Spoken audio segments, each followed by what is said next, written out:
C'est la minute paracha de Mira Neshama. Alors si les juifs sont détestés pour se considérer comme une lumière pour le monde hors la Goïm, autant savoir pourquoi. Qu'est-ce que ça veut dire d'être une lumière pour le monde ?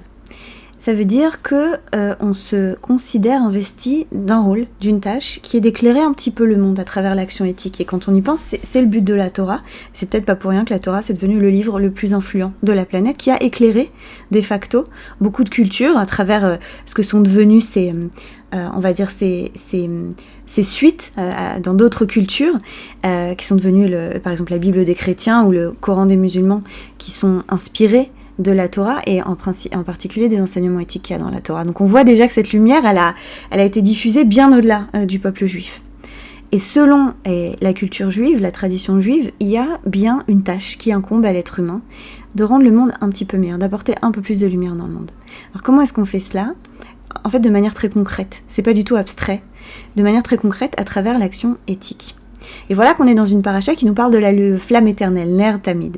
Vata Tetzavé, et toi tu commanderas au Bnei Israël de préparer l'huile pour allumer cette lumière. Alors c'est un petit peu un oxymore parce que par définition une flamme ne peut pas être éternelle. Rien de ce qui est vivant n'est éternel, c'est-à-dire fixe, il faut rallumer chaque jour.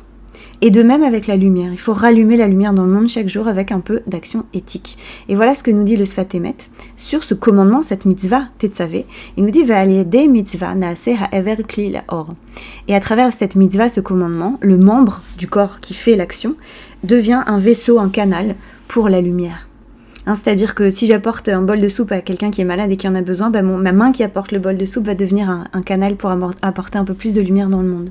Donc on voit qu'il y a quelque chose de très concret ici, dans comment est-ce qu'on apporte un peu plus de lumière dans le monde. Et c'est une invitation pour chacun d'entre nous. Une invitation pour chacun d'entre nous. Comment est-ce qu'on veut apporter aujourd'hui un peu plus de lumière dans le monde ? Quelle est l'action éthique qu'on va faire pour incarner cette lumière et pour rallumer cette flamme éternelle chaque jour ? C'était la minute paracha de Mira Neshama. Shabbat Shalom.